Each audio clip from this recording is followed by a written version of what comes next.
So you've had a TCM practitioner talk about herbs in Chinese medicine, is that right? Excuse me? You in the conference you had a TCM practitioner talk about using herbs in Chinese medicine? Yeah, well, so as I told you, Craig Mitchell, tomorrow, and another Israeli TCM practitioner are going to lecture. But you can use Chinese herbs. Most of the audience know them very well. You can use both names, also the Chinese and also the botanical name. Mm. We are going to start. So first of all, I'm going to say something in Hebrew, and then I'm going to introduce you, okay, Peter? Okay. Okay, great. אז שלום לכולם, השעה 6, מקווה שכולם חזרו אלינו. אנחנו רוצים להמשיך את הכנס, נמצא איתנו מר פיטר הולמס.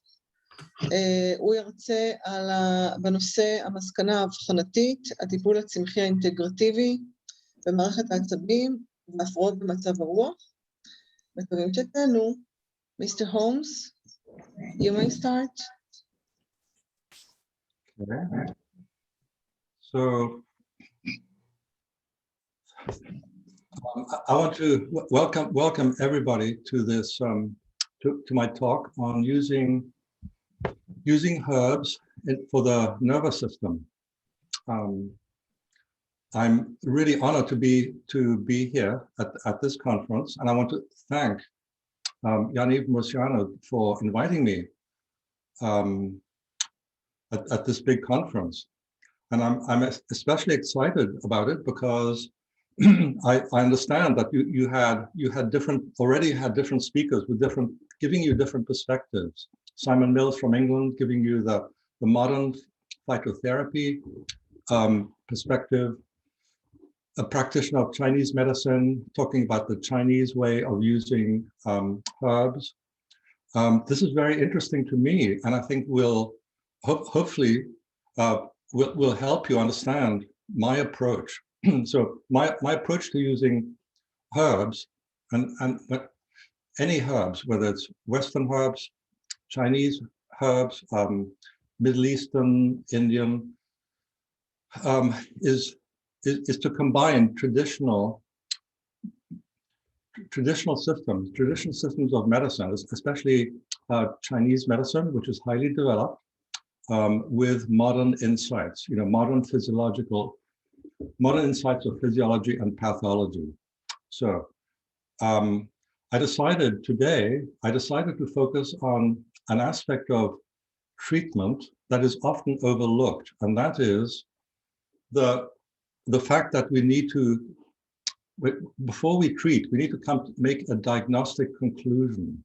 It's the fact of making a diagnostic, making or creating a diagnostic conclusion that links the case history, the condition of the patient, with the kind of treatment that we propose. So very often we go from the symptoms straight to herb selection, right? It's easy for us to say, for example, lack of menstruation. Okay, we'll use Dangwei, Angelica Dangwei. Coughing and wheezing, we'll use hyssop or any of the many herbs that treat asthmatic breathing, and go straight to the go straight from the symptom of asthma straight to the right herbs, or to some herbs, or even to a formula. And this is fine. There's nothing inherently wrong with that, but we can do better. We can definitely do better. And this once again has to do with creating the missing step is creating a diagnostic evaluation. So over the years, influenced by Chinese medicine and to some extent by traditional Greek medicine, also called Hippocratic medicine or Tib Unani, which I hope some of you are familiar with. Tib Unani, Unani Tib, whatever you call it. I've put together a system of diagnosis that combines the several different diagnostic systems, such as the 8 principles in Chinese medicine, the basic system of correspondences from Tibonani medicine, and yeah, and in order to make it a firm diagnostic conclusion. And the main benefit of that is not so much in the relief of symptoms, because we once we know the herbs, we understand the symptoms, we understand the herbs to be used. That's usually not the problem. The problem is looking at the whole picture, treating the patient and not the disease, or we can say better, treating the patient's whole terrain, right? The terrain in French, the whole terrain or systemic condition that the patient presents, especially over the long term. The chronic, often constitutional tendencies to imbalance. Seeing that terrain, which forms the context, the big picture in which the symptoms arise in the first place. You understand? So it is going a level deeper than simply symptom management or treating diseases, treating fibromyalgia or treating anemia, tennis elbow, whatever the condition is. It's going a bit deeper because we're looking in the Chinese manner. We're adopting the even that is not. We're going deeper than that too. We're going to the whole terrain. So it goes back to the French concept of terrain, which was which is also actually used in homeopathic medicine. Homeopathic medicine, that when you prescribe a constitutional remedy like calcab or whatever it is, a constitutional remedy is ipso facto is about treating the broad terrain in which the disease or the symptoms was what arose in the first place, right? So I think this is often missing in herbal medicine. So I'm going to go straight into show you the diagram that sums up the terrain system that I've developed over many, many years. And we'll keep on going back and forth.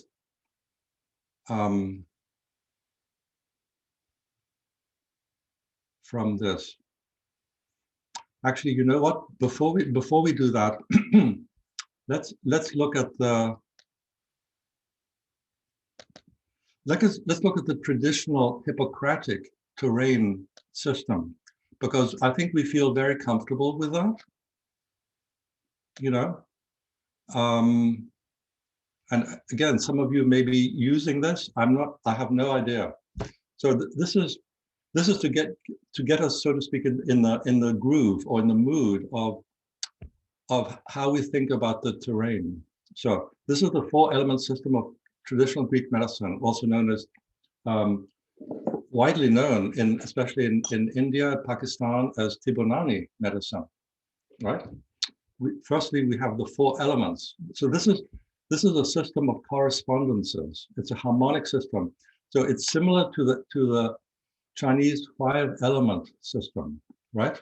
As you all know, the Chinese have 5 elements, which are also used partly as a diagnostic model clinically, in addition to portraying cosmic events, connecting the individual with the environment, the self with the divine, the self with the cosmos, right? So we have the same thing here. We have the 4 elements, basic elements: fire, water, air, and earth, right? The 4 classic complementary opposite elements. Then we have the 4 basic qualities right? Fire and air together create heat. Fire and earth create dryness. Earth and water create cold. Water and air create damp, etc. So in this traditional model, we have the 4 essential qualities, which also apply to clinical conditions. We talk about hot conditions, or diseases caused by heat, disorders caused by dryness, caused by cold, caused by damp. So every traditional medical system talks about these. Chinese medicine talks about hot conditions, damp conditions, cold conditions. Same with Ayurveda, right? Same with Tibonani, right? It's all here. And then, then we have within that we have the 4 fluids, 4 basic fluids, which, by the way, are mistakenly called humors. These are not humors, these are fluids, physical fluids, bile, blood, phlegm, and black bile, okay? And then we have the constitutions, finally. So the fire type is traditionally called choleric, the water type traditionally called phlegmatic, and so on, melancholic, sanguine. So this is a very highly developed system of correspondences, which, as I said, is in principle still the basis of traditional Tibonani medicine, as taught in India, in Pakistan, mainly those 2 countries, from what I understand. But there are Tibonani practitioners all over the world, who use this system, and the herbs that go with them, the typical formulas, etc., right? So I hope this is making sense to you. So let's move right on to the system that I developed on this, which partly on the Tibonani system, and partly on what's called the 8 principles in Chinese medicine. I'm not sure how many of you use the 8 principles, but they're all built. It's a very similar system anyway. So this is it. This is the treatment. The 6 conditions of functional pathology, right? So once again, what this is all about is making a diagnostic evaluation of the patient's condition and terrain, right? So we have the 6 conditions: tense versus weak, hot versus cold, dry versus damp, also known as congestion. So that we have 3 axes, 3 diagnostic axes: the tension axis of tense, weak, the warmth axis, which creates hot and cold conditions, and then the moisture axis, which creates either dry or damp conditions in a person. Okay. So in Chinese medicine, just as in Tibonani medicine, these 4, heat, cold, dryness, damp, are used as a basis. In addition, Chinese medicine also talks about tense conditions, but they give it a different name. It has the name Yu, Y-U in pinyin, which means constriction or constraint. And the 2 basic organs that constrain in Chinese medicine, in the Chinese medical system, is the liver and the heart. So the Chinese texts talk about liver qi constraint and heart qi constraint, right? Causing, in symptom terms, pain, spasm, you have it right here: pain, spasm, inflammation, tension, worry, okay? So I hope this is making some sense. So let's look at, and in clinical practice, a patient will come in, and it's rare that you find a patient who's just tense or just cold. You see combinations of these as well, right? Very typically. And in the case of patients on medication, you might see aspects of every single one in some part of their body. or some part of their mind as well. Okay, for example, a person can have tense, an extreme example would be tension above. Tension rises, right? So you get tension, headaches, tight neck, tight shoulders, cold below the waist, low back, cold, dry skin. Maybe they smoke, so they have heat in the lungs, and then in addition, they have damp. They have varicose veins, hemorrhoids, which is a type of damp in the lower part of the body. Blood congestion causing varicose veins, insufficient venous return, and so on. So every single condition can be represented, and that's the tricky part clinically, is where to start in that case. And usually we need to start with the symptoms anyway. We need to relieve the symptoms, especially if they're acute and strong, right? So it's all about prioritizing and timing, I would say. So, and by the way, traditionally a tense condition. So in traditional Western medicine, we call a tense condition is often called hypertonic. For example, muscles or tissues can be hypertonic versus hypotonic or atonic. This is still taught in massage schools, chiropractic schools, right? Muscles, ligaments, etc., etc. But we've forgotten the fact that it actually applies to the whole individual. Some people, they walk into your waiting room or your treatment room, and you can tell right away they are a tense constitution. Everything about them is tense, right? Their behavior, their body, how they hold their body, they have a tense complexion, Same thing with each one of these, So we have mental and we have emotional symptoms for each of these conditions, diagnostic conditions as well. For example, just one example, the person who tends to damp or congestion tends to be a worrywart. They worry about what may happen, what may not happen. They tend to ruminate and obsess too much about something unfortunate or bad that may have happened to them in the past, or some unfortunate incident in the past.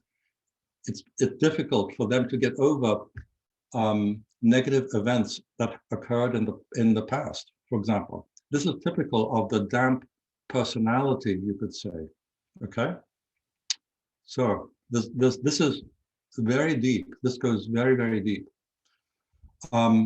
So let's go into a bit more detail into how this system is built up, because as I said, it's built up on tension, warmth, and moisture.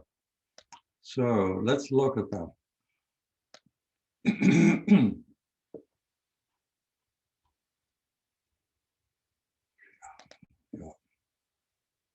PDF, share screen.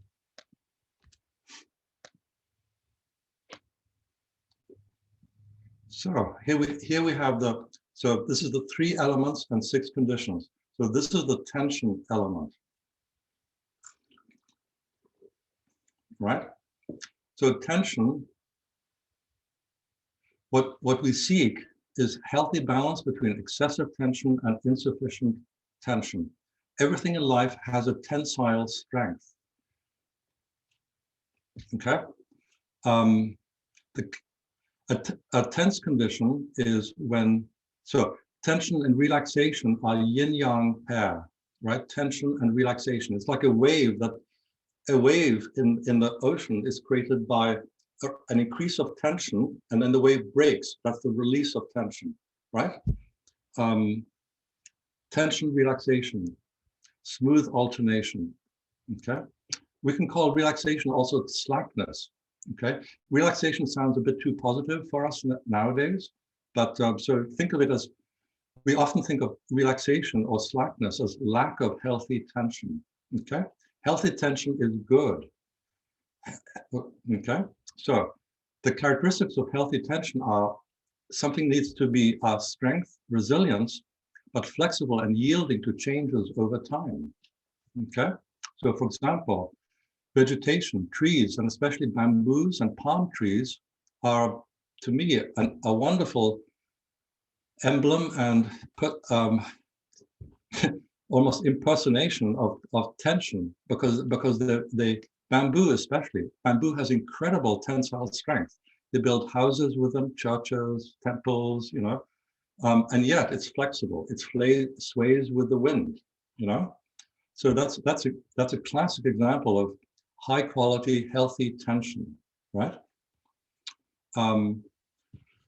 Thunderstorms and lightning, winds, typhoons, hurricanes, you know, there's tense conditions in the atmosphere, right? You have a thunderstorm with lots of lightning, and then when the storm passes, there's a relief, there's that release, there's that relaxation, right? Some animals, especially the cats and tigers, also snakes and spiders, are inherently very tense. Their constitution carries a high degree of tension. You know, think of the cat before it pounces on the poor mouse or the bird, right? You can almost see the ripples on the back of the cat before it pounces, right? Okay, what about in us? What do we have? We have, I call it the tension system, the frontal cortex, the nervous and endocrine system, especially most of the time when we're talking about the nervous system, like nervous tension, we talk about nervous tension, someone being uptight, wound up, etc. This is all about high degree of nervous tension, which may be normal for an individual or it may be pathogenic, you know, it depends. Also the adrenal cortex, the adrenal gland is involved, the spine, right? The spine is the physiology of it keeps us upright, right? The spine is upright tension, healthy upright tension, and yet it articulates, right? It creates flexibility. It allows us to sway in the wind, so to speak, right? The immune system is also part of this, of a healthy tension, the lungs as well, okay? Traditionally, we talk about tissue innervation, right? Or tissue tone, right? The degree to which the physical tissues have a good nerve supply, right? Nerve supply, functionally and structurally. Expanding the picture even more, we can say that tension has to do with individual survival, also communication, mental functions, like especially thinking, imagination. What about emotions? Emotions have a certain charge or intensity, right? We not only communicate with emotions, emotions also have a warmth or coolness, but they also have an intensity, right? A certain degree of tension or lack of tension, right? Etc. etc. So this is one aspect of the 6 conditions, the 10th, whoops. Sorry, I didn't mean to take that away. We need to move on to the next one, the next element, the warmth element, right?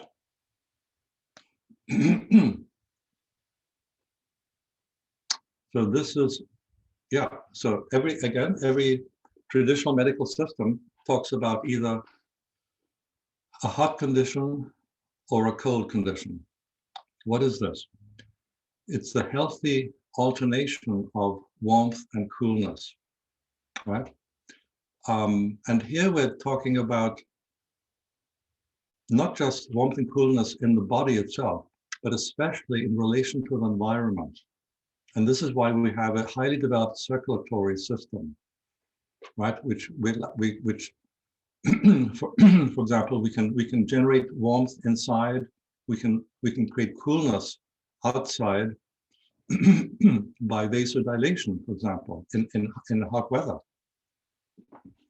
So the ideal, once again, is healthy balance between excessive warmth and insufficient warmth. Okay.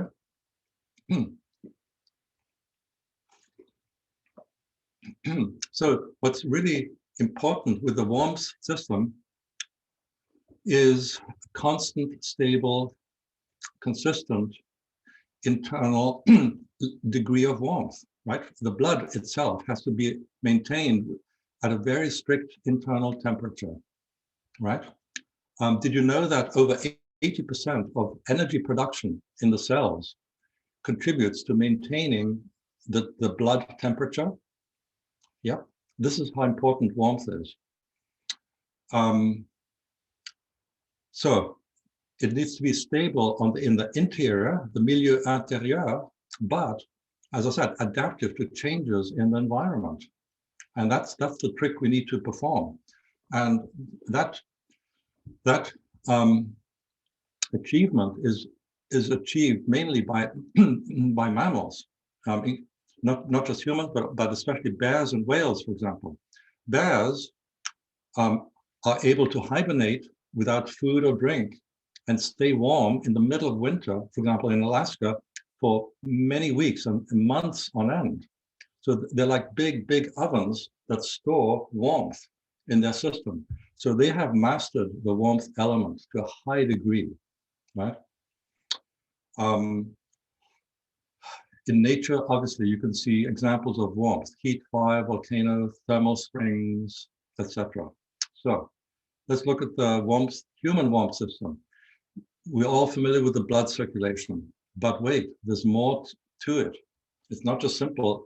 It's a whole system that's built up of the circulation, the liver organ, the thyroid gland, and the hypothalamus. Those are the main ones I can think of that together maintain the stability of internal warmth, right? In terms of tissues, we talk about tissue perfusion, tissue stimulation, right? The degree to which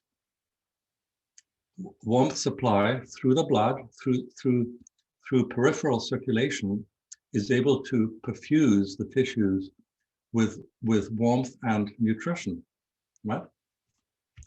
So expanding the picture a bit more, we see the point of the warmth system being things like active adaptation to the environment, to the climate, to society as well, right? And then we can talk about emotional warmth, right? Emotions depend on the availability of physical warmth. Think about that for a moment, right? Warmth is to emotions like glucose is to the brain. Without glucose, we cannot think. Without warmth, we cannot emote.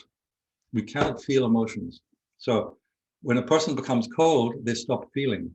It's as simple as that, right? Okay. And then we have other aspects like exercise, body work, elements and metals, iron, copper, gold. These are metals that contribute to the whole human warmth system, right? Okay. I did it again. I'm so used to. Let's look at the final one, which is the final axis, which is the moisture element. Again, we seek healthy balance between moisture and dryness. Excessive moisture of any kind is traditionally called a damp condition. And more recently in traditional Western medicine is called congestion, as in blood congestion, lymphatic congestion, chest congestion, sinus congestion, etc. This is all an accumulation of fluids, right?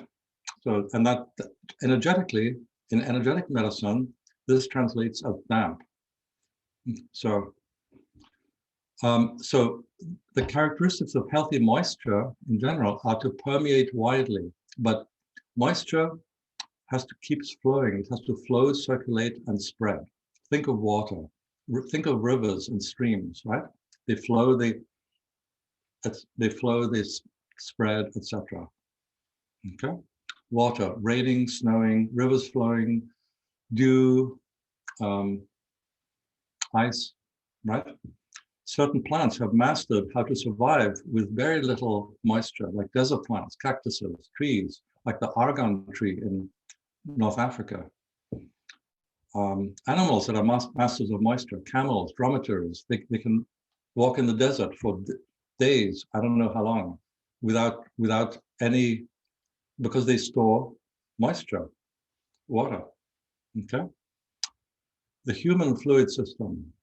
We have so many different body fluids: plasma, interstitial fluid, lymphatic, mucus, mucosa. Okay. This affects, these are all the body fluids.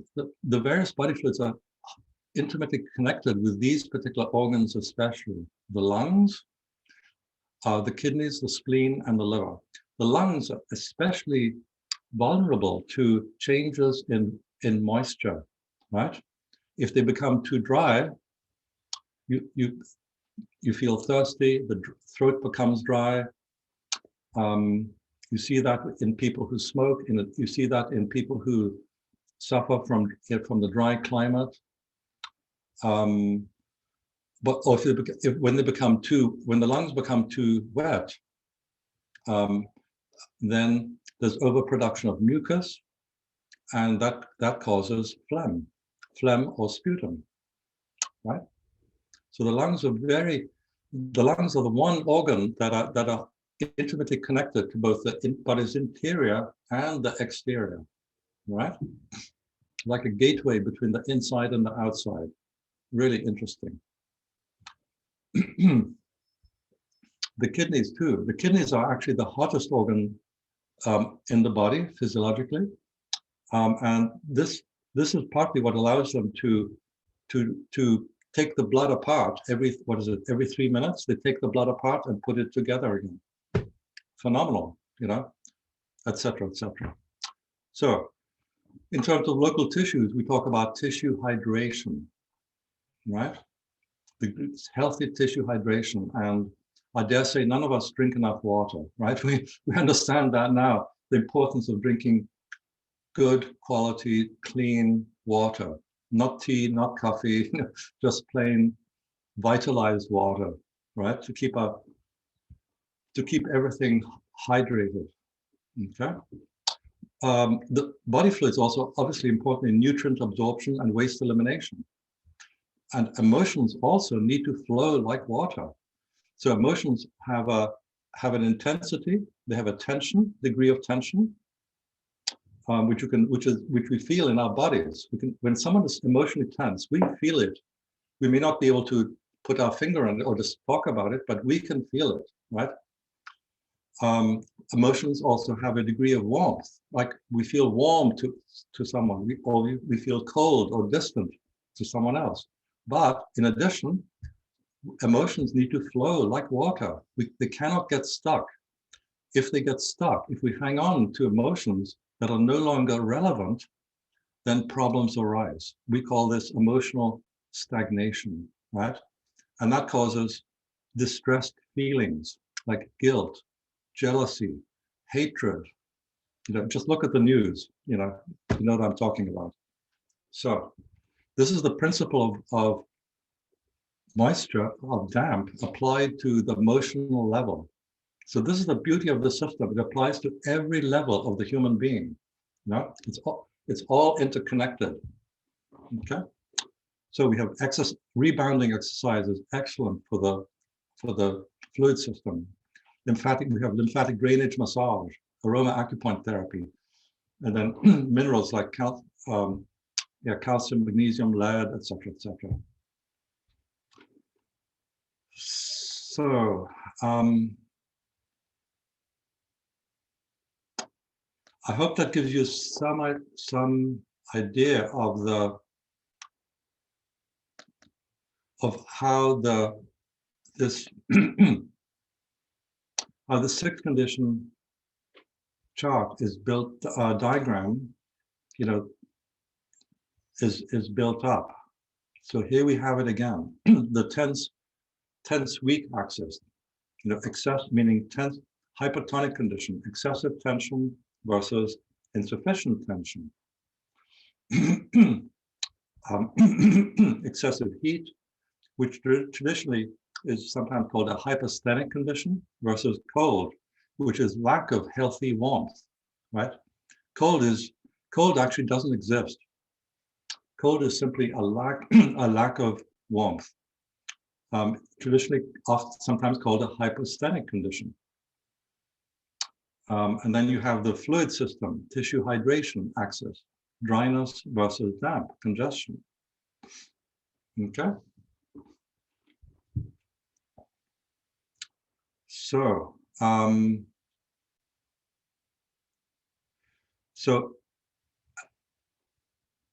right away here, you see the typical signs for each of the conditions. So a tense condition, or I like the word condition because it's deliberately a bit vague.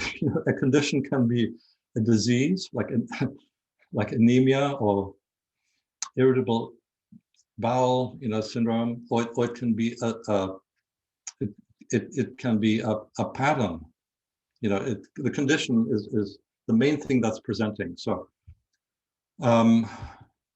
pain. So a tense condition typically in a tense condition or terrain, you typically see pain, spasm, inflammation physically, right?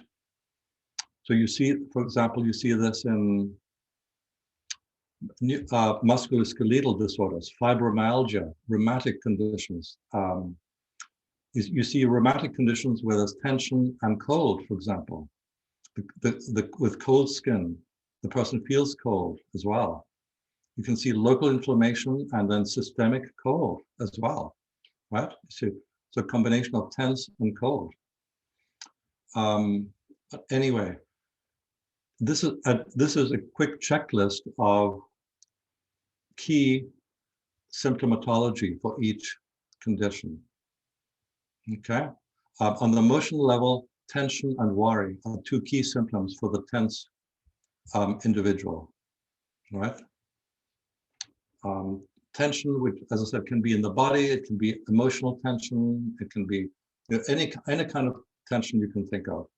And worry in particular, worry about the past, worry about the future, obsessing, ruminating, repetitive thinking, all of that. Pulse. I'm not sure how many of you take pulses, but anyway, we take pulses. Hard, tight, wiry pulse. These are typical Chinese pulse qualities in Chinese, from Chinese medicine. But did you know that in traditional Western medicine, pulses were used until maybe 60, 80 years ago? And not just for the speed. Traditional Western medicine has a whole system of pulse diagnosis, which I researched several years ago. It's a forgotten tradition, basically. It's a forgotten tradition of Western pulse diagnosis, which coincides very well with the Chinese system, as it happens. Okay. The famous Greek doctor, Claudius Galenos, or Galen in English, Claudius Galenos, who was physician to the Emperor Caesar Augustus. He developed a highly, he wrote several books on pulse taking, which were translated into Latin, into French, old, etc. So, these texts are still available, and they were used in Western medicine right through to the 19th century. Yeah. Okay. Hence the term Galenic medicine. The tongue, dusky, like dark purple, long, lateral lines on the tongue. The complexion tends to be drawn and haggard in the tense condition. Okay. And then looking at the weak condition, which is what now? A weak condition is lack of healthy tension, remember? It's traditionally called atonic or hypotonic, right? Fatigue, low stamina, right? The different patterns of fatigue throughout the day and night, low stamina. Mentally, confusion, distraction. We see a lot of this nowadays, especially because of the media, right? Excessive high technology, laptops, tablets, iPhones, etc., etc. Okay, and we see that especially in young people. I'm not sure about Israel, but certainly in the in Europe and the USA, you see a lot of this, you know, and it's considered a major cause of ADD, ADHD, and so on. Right? Confusion can be, well, what I mean by confusion, but confusion is both mental and emotional, right? It means you don't know where to go or where to turn. You're confused, right? Distraction means you're easily distracted, right? You start a little project, or you start something, but you're unable to finish it because your mind or your feelings are distracted very easily, right? So this is all because of weakness, lack of healthy tension. Right? The pulse is soft or empty. It could be deep, weak, thin, you know. The tongue tends to be pale in a weak condition, or scalloped, you know, with like the edge of a seashell, right?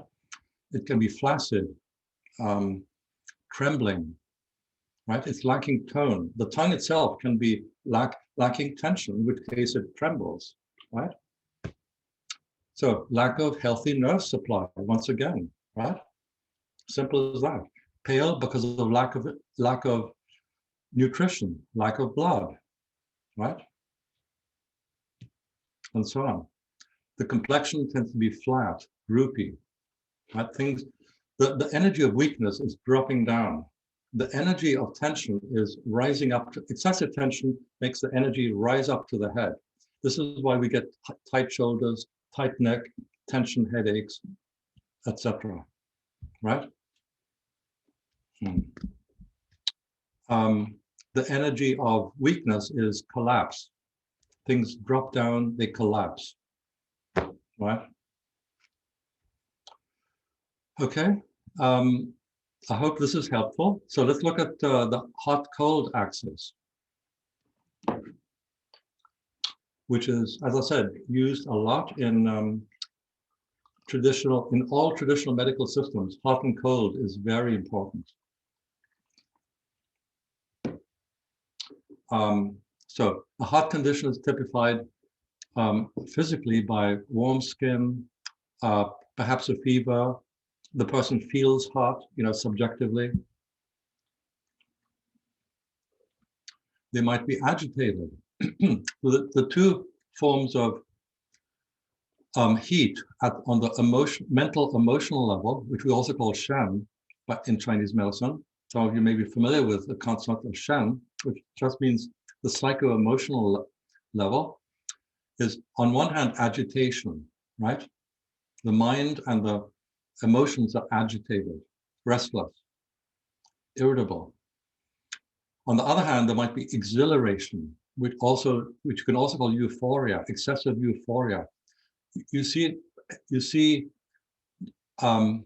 pathogenic exhilaration at like huge football matches, at crowd events, at big events, with lots of people. It's easily for a crowd to become euphoric, exhilarated, high, you know, from the event, right? So this all creates heat. This is a hot condition. The pulse becomes rapid, slippery, flooding. Slippery means like it feels, well, I won't go into it. Okay, the tongue tends to be more red. The coating of the tongue is yellow or yellow-orange and thick. Okay, the complexion is more florid, ruddy, you know, reddish complexion. Then we have a cold condition. Oppositely, we have a cold condition, which is a lack of healthy warmth, hyposthenic. The skin may feel cold. The person may feel cold inside. For example, hypothyroid syndrome is extremely common in the West. Again, I'm not sure about Israel, but certainly in Europe and especially in the USA, when thyroid gland or for example, conversion from T3 to T4 isn't happening, you know, the person starts to feel colder and colder. And it's the type of cold that's deep inside, cold deep inside. So, but it could be cold in the low back, cold in the low abdomen, anywhere, Okay. Spaciness. So this is why I said the thyroid is a key gland. Thyroid functions and thyroid hormone functions are key for maintaining the warmth, internal warmth, right? For the warmth system to operate properly. Okay. What does cold do on the Shen level? The person begins to feel spacey, like in the moon. I don't know, spacey, what, you know, but in German and French, we say dans la lune, you know, living in the moon.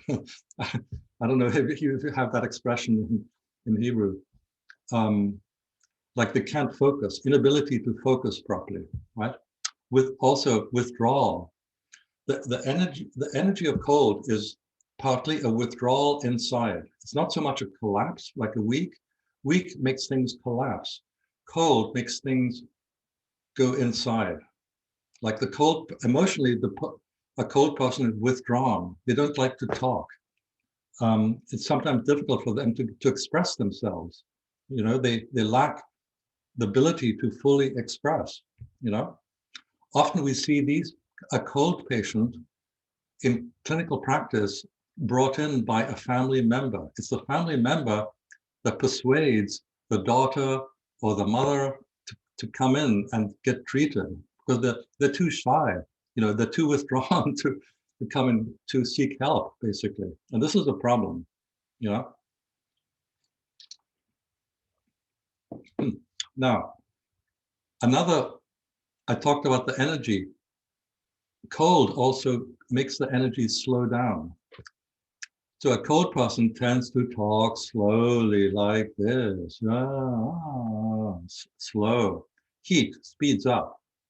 A person with a hot condition will speak fast. They'll just speak, you know, keep on talking. So we talk about not only the direction of the energy, but the speed of the energy as well, right? Interesting.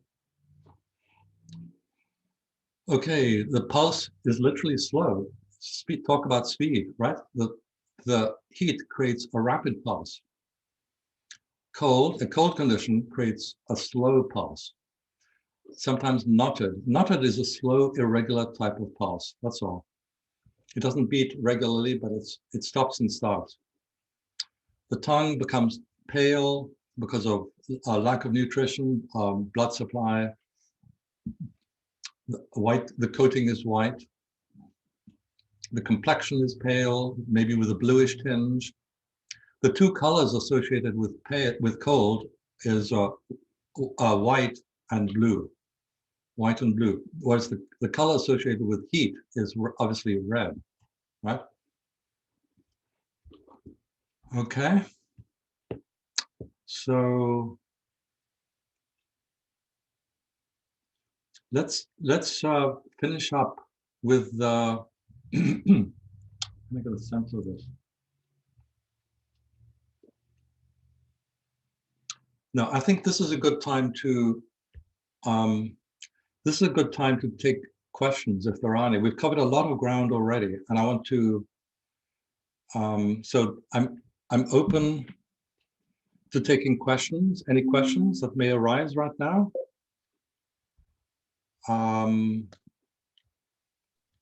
So let's look Peter, in the. So you can take a look at the chat. I see. Otherwise, you cannot speak. You're not allowed because otherwise you cannot control it. So Right. the audience cannot speak. Right. I'm looking to find chat, and I can't. Oh. I don't have a chat option in my bar. Look down. Look down at the. He's not able to see it while his presentation open. Oh, chat. Okay. I've got it. Okay. There's no questions.